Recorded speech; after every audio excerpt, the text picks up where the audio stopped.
अब हम लोग कुछ केमिकल इक्वेशंस को बैलेंस करना सीख लेते हैं।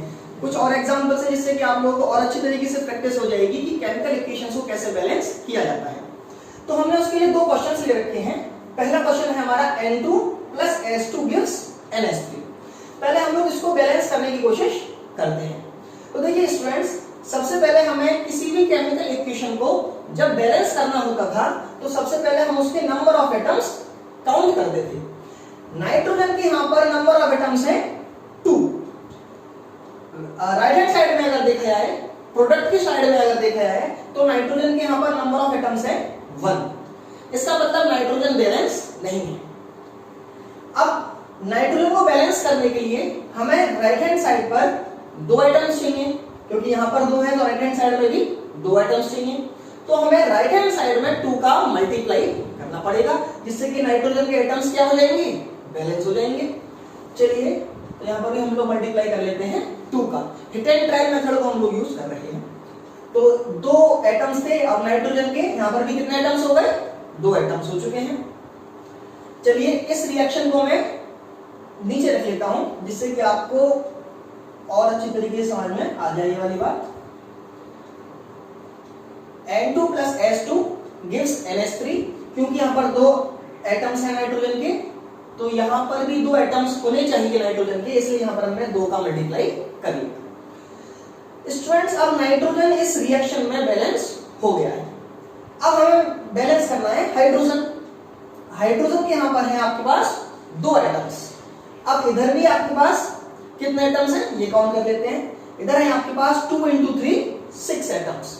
इसका मतलब यहां पर है हाइड्रोजन के 6 और यहां पर है 2 एटम्स। तो जाहिर सी बात है आपको लेफ्ट हैंड साइड में 6 बनाने के लिए मल्टीप्लाई करना पड़ेगा 3 से। चलिए तो यहां पर मैं 3 का मल्टीप्लाई कर लेता हूं, और ये वाली बात ध्यान रखनी है कि आप हमेशा मल्टीप्लाई बाहर करेंगे। तो अब देखिए स्टूडेंट्स, नाइट्रोजन के 2 एटम्स हैं, राइट हैंड साइड पे भी नाइट्रोजन के 2 एटम्स हैं। हाइड्रोजन के यहां पर 3 × 2 6 एटम्स हैं, हाइड्रोजन के यहां पर भी 6 एटम्स हैं। इसका मतलब अब ये इक्वेशन बैलेंस पूरी तरीके से हो गई है। तो आप लोगों ने देखा कि इनिशियली हम लोगों को जब बैलेंस करनी थी केमिकल इक्वेशन तो हमने टेबल बनाई थी, जबकि बाद में अगर हम लोग ठीक से प्रैक्टिस कर लें तो टेबल बनाने की जरूरत नहीं पड़ती, सीधा हमने एक लाइन में ही पूरी केमिकल इक्वेशन बैलेंस कर दी। तो N2 + 3H2 gives 2NH3। This is the complete balanced chemical equation. चलिए ये केमिकल इक्वेशन को आपको समझ में आ गया होगा। अब यही वाला method, hit and trial method, एक क्वेश्चन के ऊपर और लगाते हैं। सोडियम जब वाटर से रिएक्ट करता है तो सोडियम हाइड्रोक्साइड बनती है और हाइड्रोजन गैस लिबरेट होती है। चलिए सोडियम के यहां पर एटम्स है 1, इधर भी सोडियम का एटम है 1, सोडियम बैलेंस है। हाइड्रोजन के यहां पर 2 और यहां पर है हाइड्रोजन के 3 एटम्स। इसका मतलब यहां पर हाइड्रोजन बैलेंस नहीं है। ऑक्सीजन का यहां पर है 1 एटम और ऑक्सीजन का यहां पर है 1, तो ऑक्सीजन इनिशियली तो बैलेंस है। तो हाइड्रोजन को अगर आपको यहां पर करने हैं 3 और यहां पर है 2, तो आपको क्या करना पड़ेगा, यहां पे हाइड्रोजन के एटम्स में आपको मल्टीप्लाई करना पड़ेगा, जिससे कि ये दोनों क्या हो जाएं, बराबर हो जाएं। तो यहां पर इनिशियली है आपके पास 3 और यहां पर है 2, तो 3 और 2 को हम लोग किसी एक स्केलर से मल्टीप्लाई करके बैलेंस नहीं कर सकते। तो आपको क्या करना पड़ेगा, यहां पर मल्टीप्लाई करना पड़ेगा 2 का। अब देखते हैं यहां पर कितने हाइड्रोजन हो गए आपके पास, 2 हाइड्रोजन ये और 2 हाइड्रोजन ये। तो राइट हैंड साइड में आपके पास 4 हाइड्रोजन है, यहां पर 2 है, तो यहां पर आप मल्टीप्लाई कर लीजिए 2 का। तो स्टूडेंट्स अब देखिए यहां पर 4 हाइड्रोजन हो गए थे और यहां पर भी अब हाइड्रोजन कितने हो गए, 4। इसका मतलब अब हाइड्रोजन बैलेंस हो गए हैं। ऑक्सीजन यहां पर कितने हैं, 2, यहां भी ऑक्सीजन कितने हैं, 2, ऑक्सीजन ही बैलेंस है। यहां पर है सोडियम आपके 2 और यहां पर का सोडियम का 1 एटम है सिर्फ। तो इसका मतलब अगर यहां पर सोडियम के 2 एटम है तो यहां भी सोडियम के कितने एटम्स होने चाहिए, 2 एटम्स होने चाहिए। तो मैं इस रिएक्शन को बैलेंस करने के लिए सोडियम से भी किसका मल्टीप्लाई कर दूंगा, 2 का मल्टीप्लाई कर दूंगा। तो ये रिएक्शन जब बैलेंस हो जाएगी आपकी तो कुछ बन जाएगी Na + H2O gives NaOH + H2। ये रिएक्शन इनिशियली ऐसे थी और जब आपने बैलेंस की तो रिएक्शन आपकी बन गई फिर इस तरीके से 2Na plus 2H2O 2NaOH plus H2। अगर आप काउंट करेंगे तो Na के 2 एटम्स, इधर भी Na के 2 एटम्स, हाइड्रोजन के 4 एटम्स, इधर भी हाइड्रोजन के 4 एटम्स, और ऑक्सीजन का इधर 1 एटम और इधर भी ऑक्सीजन का इधर 2 एटम और ऑक्सीजन का इधर भी 2 एटम। तो अब ये पूरी तरीके से जो इक्वेशन है हमारी बैलेंस हो चुकी है, जबकि क्वेश्चन में ये बैलेंस इक्वेशन नहीं थी। तो ये आपका क्वेश्चन था और ये हम लोगों ने इसकी बैलेंस इक्वेशन फाइंड आउट कर ली है। तो इस तरीके से स्टूडेंट्स आप लोग भी जब प्रैक्टिस करेंगे तो आप भी एक लाइन में ही इक्वेशन को बैलेंस कर पाएंगे और फिर टेबल बनाने की जरूरत नहीं पड़ेगी। तो इस वाले मेथड को हम लोग बोलते हैं hit and trial method. Students अब हमारा जो नेक्स्ट टॉपिक है वो है टाइप्स ऑफ केमिकल रिएक्शंस। अब बहुत तरह की केमिकल रिएक्शंस हमें पढ़नी होती है, हमारे सिलेबस का पार्ट है। एक एक करके वो हर एक टाइप को हम लोग डिस्कस करेंगे डिटेल। तो जो पहली टाइप की केमिकल रिएक्शन है स्टूडेंट्स वो है कॉम्बिनेशन रिएक्शन। तो स्टूडेंट्स अब देख लेते हैं कि कॉम्बिनेशन रिएक्शन क्या होती है। स्टूडेंट कॉम्बिनेशन रिएक्शन में होता यह है कि इसमें दो एलिमेंट्स या कंपाउंड रिएक्ट करते हैं एक दूसरे से और एक सिंगल प्रोडक्ट बना लेते हैं। ऐसे रिएक्शंस जिसमें दो या उससे ज्यादा कंपाउंड एक साथ रिएक्ट करें और एक सिंगल प्रोडक्ट बना लें, उन रिएक्शंस को कॉम्बिनेशन रिएक्शंस बोला जाता है। कॉम्बिनेशन का मतलब है कंबाइन हो रहे हैं वो और एक सिंगल प्रोडक्ट बना रहे हैं। इसकी डेफिनेशन हम लोग देख लेते हैं। ये डेफिनेशन आप लोगों को मिलेगी कि the reaction in which two or more elements और compounds combine together to form a single compound. यही मैंने आपको अभी बताया। अब इसके हम एग्जांपल से और डिटेल में समझने की कोशिश करते हैं और अच्छे तरीके से। फॉर एग्जांपल स्टूडेंट्स आपके पास एग्जांपल समझते हैं। आपके पास है कार्बन और आपने उसकी रिएक्शन करा दी ऑक्सीजन से, ठीक है। कार्बन है आपके पास, ऑक्सीजन के आपने रिएक्शन करा दी O2 से, तो क्या बन जाएगा स्टूडेंट्स? CO2 गैस बन जाएगी। ये आपका एग्जांपल है कॉम्बिनेशन रिएक्शन का। इसमें दो एलिमेंट्स या दो कंपाउंड रिएक्ट करें और एक सिंगल प्रोडक्ट बना लें। तो इसमें कौन कौन से एलिमेंट्स रिएक्ट करें? कार्बन रिएक्ट करा ऑक्सीजन से और कार्बन डाइऑक्साइड फॉर्म कर ली। तो this is the example of combination reaction. Combination reaction में हमेशा सिंगल प्रोडक्ट बनेगा। अगर प्रोडक्ट एक बन रहा हो तो आप लोग समझ जाइएगा कि वो कॉम्बिनेशन रिएक्शन हो रही है। चलिए इसका एग्जांपल और लेते हैं। बर्निंग ऑफ मैग्नीशियम, रिबन वाला एग्जांपल ले लेते हैं। इसमें क्या होता है कि मैग्नीशियम ऑक्सीजन से रिएक्ट कर जाता है और मैग्नीशियम ऑक्साइड बना लेता है। इस रिएक्शन को बैलेंस कर लेते हैं, क्योंकि यहाँ दो ऑक्सीजन है तो यहाँ दो ऑक्सीजन की जरूरत पड़ेगी, क्योंकि यहाँ दो मैग्नीशियम हो गए तो यहाँ भी दो मैग्नीशियम होनी चाहिए।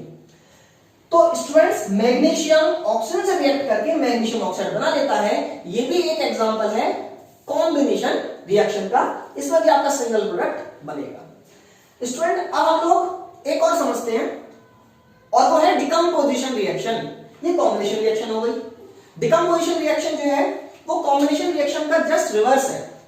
डिकम्पोजिशन रिएक्शन में एक सिंगल कंपाउंड होता है और वो टूट जाता है दो या उससे ज्यादा सब्सटेंस में। पहले डेफिनेशन देख लेते हैं इसकी। The reaction in which a single compound breaks down to give two or more simpler substance. एक ऐसी रिएक्शन जिसमें एक कंपाउंड टूट जाए, डिकम्पोज हो जाए, ब्रेक डाउन हो जाए दो या उससे ज्यादा कंपाउंड में या एलिमेंट्स में, तो उसको हम लोग डिकम्पोजिशन रिएक्शन बोलते हैं। अब इसको एग्जांपल के थ्रू और अच्छी तरीके से समझ लेते हैं डिकम्पोजिशन रिएक्शंस को।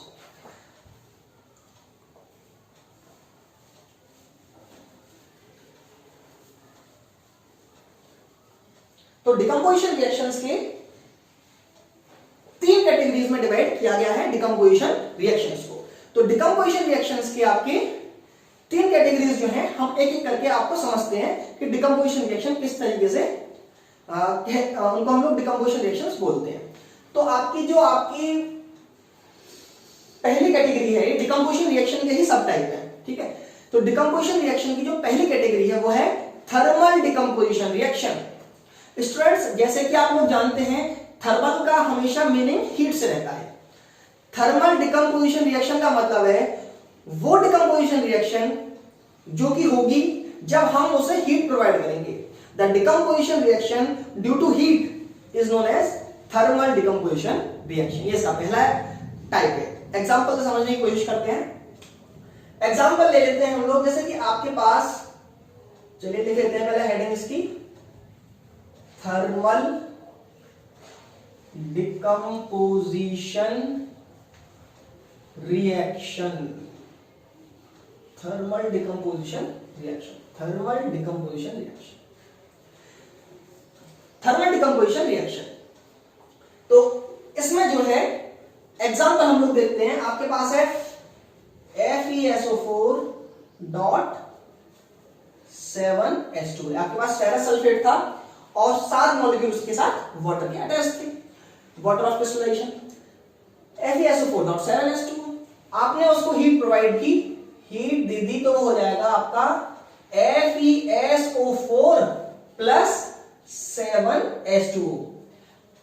आपने देखा कि यहां पर इस पूरा एक कंपाउंड था, हमने उसे हीट दी तो दो अलग अलग कंपाउंड्स में बदल गया, फेरस सल्फेट अलग हो गया और 7 मॉलिक्यूल जो वाटर के जुड़े हुए थे वो अलग हो गए।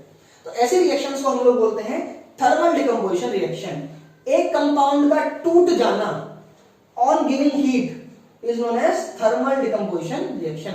The breaking of a compound on providing heat is known as thermal decomposition reaction. तो इस तरीके से, चलिए इसका एक एग्जांपल और लेते हैं। हमारे पास है कैल्शियम कार्बोनेट CaCO3, आप जब इसे हीट कर देंगे तो ये टूट जाएगा calcium oxide plus carbon dioxide. Calcium carbonate आपके पास सॉलिड फॉर्म में है, जब आप उसे हीट कर देंगे तो कैल्शियम ऑक्साइड बन जाएगी और कार्बन डाइऑक्साइड गैस बन जाएगी। तो स्टूडेंट्स, आपको मैं एक बार बता दूं कि जब भी हम लोग कोई केमिकल इक्वेशन लिखते हैं तो उसके नीचे हम लोग S लिखते हैं, इसका मतलब हम लोग सॉलिड रिप्रेजेंट कर रहे हैं, N लिख रहे हैं इसका मतलब हम लोग लिक्विड रिप्रेजेंट कर रहे हैं, G लिख रहे हैं इसका मतलब हम लोग उसे गैस से रिप्रेजेंट कर रहे हैं, और AQ लिख रहे हैं एक्वस, तो हम उसे एक्वस सॉल्यूशन से रिप्रेजेंट कर रहे हैं, हम उसे बताना चाह रहे हैं कि वो एक्वस है, ये गैस है। तो ये केमिकल इक्वेशन के नीचे ये उसके स्टेट लिख दिए जाते हैं कि वो किस स्टेट में पाया गया है या पाया जाएगा। अब हमें समझना थर्मल डिकम्पोजिशन, तो कैल्शियम कार्बोनेट है, उसको हीट किया, कैल्शियम ऑक्साइड और कार्बन डाइऑक्साइड में वो टूट गया, ब्रेक डाउन हो गया, तो ये किसका एग्जांपल हुआ? Thermal decomposition. डिकम्पोजिशन इसलिए क्योंकि एक कंपाउंड टूट गया है, थर्मल इसलिए क्योंकि वो हीट देने पर टूटा है। तो इसे ऐसी रिएक्शंस को हम लोग थर्मल डिकम्पोजिशन रिएक्शंस बोलते हैं। स्टूडेंट्स, अब आपको ये क्लियर हो गया होगा। अब हम लोग डिकम्पोजिशन रिएक्शन के दूसरे सब टाइप पर चढ़ेंगे, दूसरी कैटेगरी पर चलेंगे। दूसरी जो कैटेगरी है स्टूडेंट्स, उसको हम लोग बोलते हैं electrolytic decomposition, electrolytic decomposition reaction, और इसको कॉमनली इलेक्ट्रोलाइसिस भी बोल दिया जाता है। तो स्टूडेंट्स, अब हम लोग चलते हैं इलेक्ट्रोलाइटिक डिकम्पोजिशन रिएक्शन, या फिर हम लोग इसे कॉमनली इलेक्ट्रोलाइसिस भी बोल देते हैं। Electrolytic decomposition reaction, decomposition reaction है, इलेक्ट्रोलाइटिक है, इसका मतलब इस बार जो डिकम्पोज होंगे कंपाउंड, जो इस बार टूटेगा वो इलेक्ट्रिक करंट देने पर टूटेगा। अगर हम लोग क्या करें, अगर डिकम्पोजिशन रिएक्शन हो रही हो और जो इलेक्ट्रिकल एनर्जी यूज हो रही हो, तो उसे हम लोग बोलते हैं इलेक्ट्रोलाइटिक डिकम्पोजिशन रिएक्शन। किसी कंपाउंड का टूट जाना with the help of electric current is categorised as electrolytic decomposition reaction और इलेक्ट्रोलाइसिस। ये इसकी डेफिनेशन है। अब एग्जांपल से और अच्छे तरीके से समझते हैं। आपके पास NaCl है,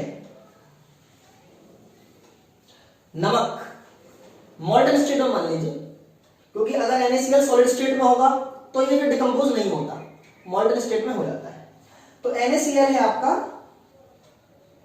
मॉल्टन स्टेट में, गर्म किया हुआ है आपने उसे,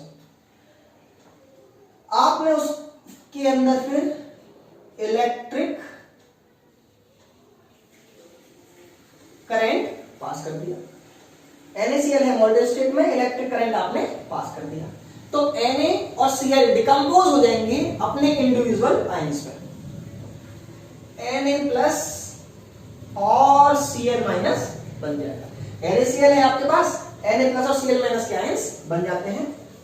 तो उसे लिखा जाता है Na और Cl जो है वो अलग अलग एटम्स में बढ़ जाते हैं। तो NaCl है आपके पास, मॉल्टन स्टेट में इलेक्ट्रिक करंट आपने पास कर दिया तो N सोडियम के एटम बनेंगे और एक क्लोरीन का एटम बनेगा। क्योंकि हम लोग जानते हैं कि क्लोरीन एक डायएटॉमिक गैस है, कभी भी इसका एक एटम नहीं बन सकता, इसलिए क्लोरीन के 2 एटम ही बनेंगे क्योंकि डायएटॉमिक गैस है। तो क्लोरीन के कितने एटम्स बन गए? 2। तो ये रिएक्शन हो रही होगी, ये रिएक्शन हमारी बैलेंस नहीं है, सब बैलेंस कर लेते हैं। क्लोरीन के क्योंकि 2 एटम्स हैं, इधर 1 है तो इधर 2 कर लिए, क्योंकि यहां पर सोडियम के अब 2 हो गए, यहां पे 1 है तो 2 कर लिया। बैलेंसिंग में ये वाली बात ध्यान रखनी है कि हमें जब भी एटम्स बढ़ाएंगे तो हमें आगे की तरफ बढ़ाने, हम कभी भी एटम्स नहीं बढ़ा सकते।